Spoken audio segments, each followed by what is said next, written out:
Okay, let's get into this. I've been waiting a long time to make this video. The do's and the don'ts of throwing real batting practice. I have 4 sections I want to talk about. Number 1, the flip drills. Number 2, short screen drills. Number 3, pitcher's improper footwork that promotes inaccurate hitting timing. And number 4, pitching from a full windup or from a proper stretch position and duplicating the real pace of the game. Flip drills for batting practice. The only time I feel flip drills are acceptable for batting practice is when you are in a pinch and a bind to find a real batting practice pitcher. Maybe the only people you can find to give you flip drills are your father, your mother, your brother, your sister, and they can't throw you overhand batting practice, so we got to get something done, and we can make it work. When you apply the principles that I teach in my online video series, or you apply the principles that I teach you when I come work with players face to face, the principles that deal with hitting timing and hitting spatial alertness. When you're applying these principles in conjunction with your underhand flip drills, it can work.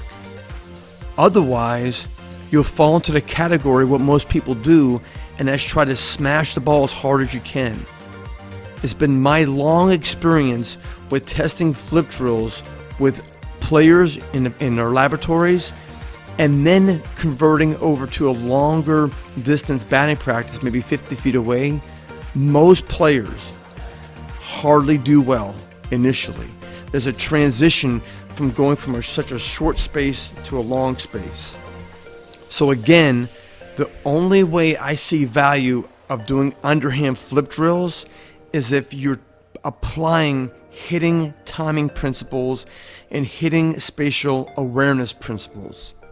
When I was playing baseball back in the 70s and the 80s, flip drills didn't even exist. Wait a minute, I take that back. The only flip drills we had back in the 70s and the 80s were the flip drills where the feeder was alongside of you and tossing the ball sideways into the home plate area. Not what we currently see today where the flipper is in front of you. That's a little bit better.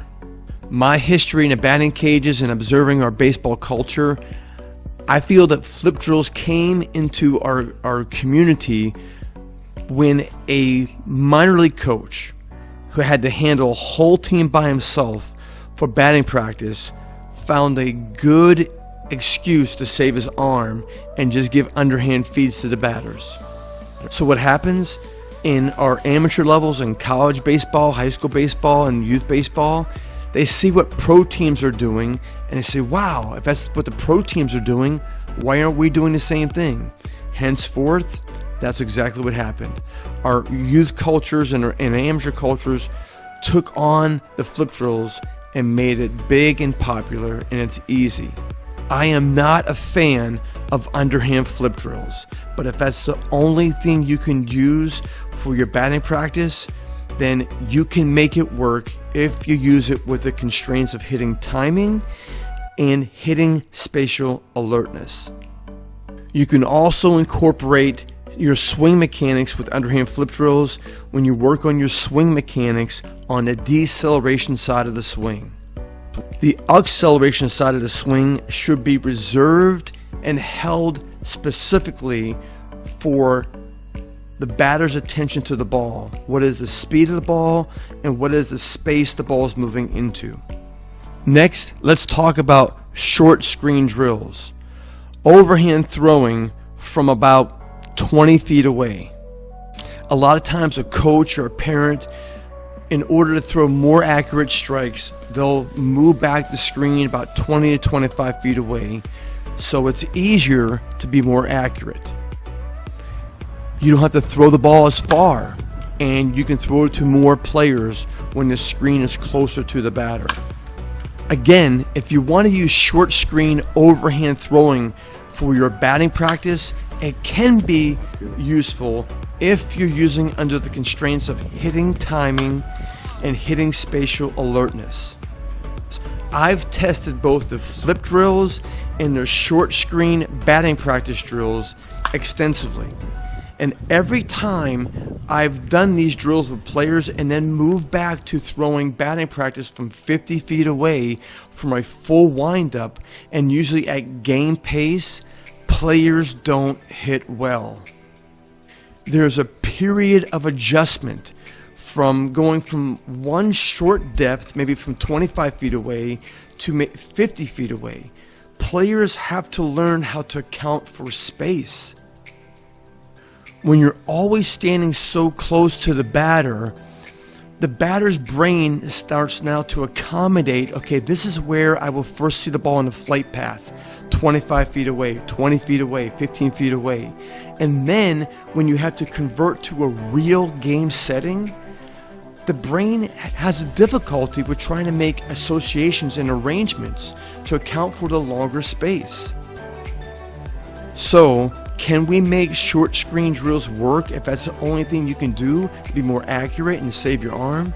Yes, when you apply the principles of hitting timing and hitting spatial alertness, the players can get something from it. Point number 3, improper footwork from batting practice pitcher. It creates unnatural timing for the batter. Unnatural when comparing it to real game-like conditions.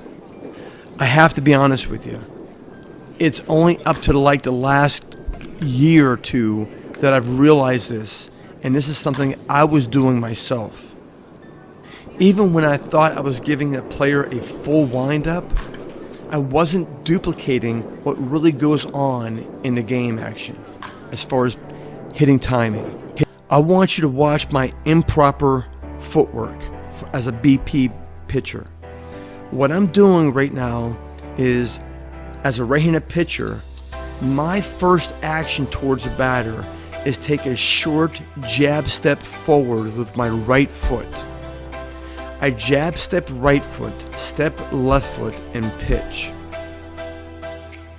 Watch these video clips and notice how I'm doing it. This is very common.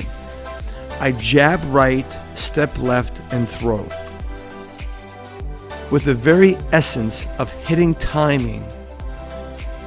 When I use this footwork to throw batting practice, I am displaying to the batter the timing and tempo of a pitcher throwing from the stretch position. You may say, Dave, what's so bad about that? He's got to time the stretch position anyways. So here's the difference.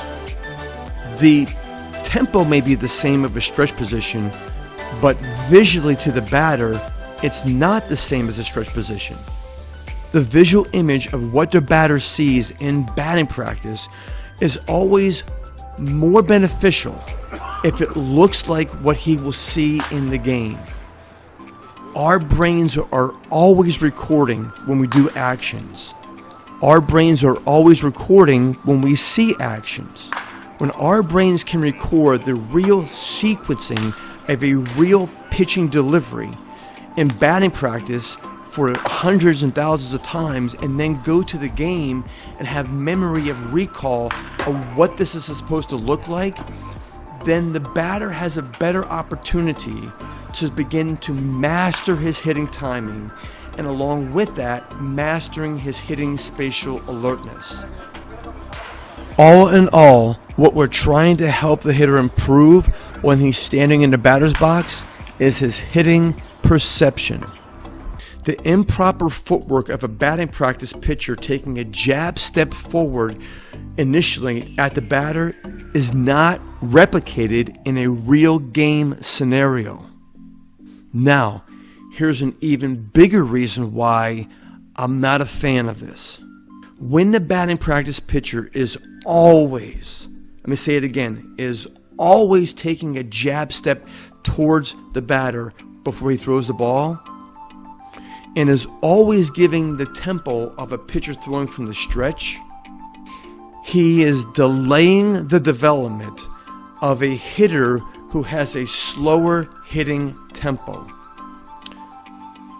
The definition of a slower hitting tempo is a hitter who gets to the load side of his swing mechanics slower and earlier.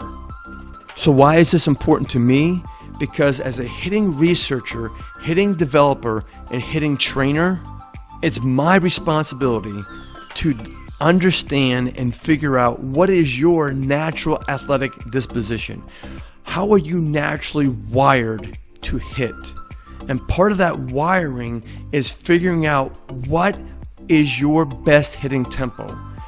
Your best hitting tempo, or your natural hitting tempo, is going to affect your vision.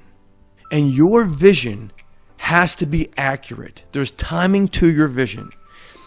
And when there's proper timing to your vision, you're going to process the ball efficiently, quickly, and more accurately.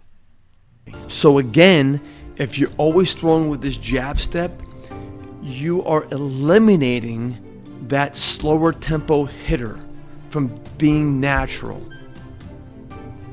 And the deep side of this is sometimes we never see real pure hitters come to the surface because they've been always forced to do it opposite of what's natural to them, having a sudden tempo. Point number 4, the most effective way to throw batting practice. Back when my son was 15 years old and he was starting for his high school varsity baseball team, he told me before some spring games, he said, "Papa, I don't think your batting practice is helping me hit better in the game." His comment got my attention. As I consider what he said from the perspective as a batter, I can really relate what he was talking about. From that comment and from that point on, I realized that whatever my son saw in a live game is what he needed to see in his live batting practice. On the surface, what I changed sounds to be so simple, but when you really begin to unfold it, it becomes very complex. One of the biggest parts I changed in my throwing delivery as a righty pitcher was this. My first action as a pitcher was to take a jab step to the side or a jab step backwards with my left foot. You see, this is the identical pattern a righty pitcher will duplicate in a real game. They step to the side with their left foot, or they step backwards with their left foot. In doing this during live batting practice, I would duplicate what the batter sees in a live game. I'm duplicating the visual pattern he sees the pitchers make. Now, in doing this jab step with my left foot, now I'm allowing those hitters who have a slower tempo and like to build up nice and easy, I allow them to do what comes natural to their athletic disposition. Just by taking this initial step with my left foot now, it becomes more authentic to what the batter will see in the game. This simple jab step with the left foot helps to complement hitters becoming more accurate with their hitting timing. Another characteristic I started practicing with my son when I was throwing him real game-like batting practice was this. I would wait to throw a pitch every 10 to 12 seconds. By waiting every 10 to 12 seconds, I'm duplicating the pace of the game. It may not sound like a big deal, but it is. You see, in a real life game, a hitter has to manage this dead space between the pitches. He needs to organize and arrange his thoughts during this dead space. When you're waiting every 10 to 12 seconds to throw a pitch, the pace of batting practice takes on the pace of a live game. I realize you may be thinking, hey, well, Dave, when I'm throwing to a whole team, and we only have 20 minutes to get batting practice in, I can't wait 10 to 12 seconds between pitches. There just isn't enough time. Well, maybe not all the time, but in some rounds you can consider this. Rather than giving the hitter 5, 6, 7, 8 pitches, give the hitter 3 pitches. Wait 10 seconds between pitches and allow his brain to start accommodating what he's going to encounter during a live game. Something more challenging I did for my son during our live batting practices was this. I would copy the pitching styles and the pitching tempos of major league pitchers. I copied the style of Zach Greinke, Clayton Kershaw. Even though he's a lefty and I'm a righty, I would copy his pitching style and his pitching tempo. A very popular pitcher at the time my son was growing up was Tim Lincecum. The Tim Lincecum delivery challenged my son's hitting timing. I throw in a manner of a pitcher who zigzags. Maybe he steps towards third base and throws across his body towards first base. One of the last pitching deliveries we would work on is pitching from the stretch, just a slide step. 2 short notes to consider. It's been reported and documented players like Bryce Harper and Freddie Freeman would intentionally skip batting practices. They would hit off the batting tee, but they intentionally skipped batting practice. And they skipped it for weeks. This usually occurred during one of their hot streaks. So why would they skip batting practice? It's because it's not like what they see in the game, and they wanted what they saw in the game closer to their memory. At least that's my reasoning behind it. The next point, take a look at this picture of Hank Aaron. Look behind Hank Aaron, and what do you see? You see a L screen close to the mound. And what do you see behind the L screen? You see a player in a uniform, a real pitcher, standing on top of the mound, 60 feet 6 inches away, throwing real batting practice. This batting practice design of a pitcher throwing batting practice from 60 feet away was still practiced even during the mid-1990s. But somehow our player development departments have become more sophisticated and they got a better way of doing it. So that's it. I hope this video inspires you to have a new viewpoint for batting practice and how to throw batting practice in order to make your players better game hitters.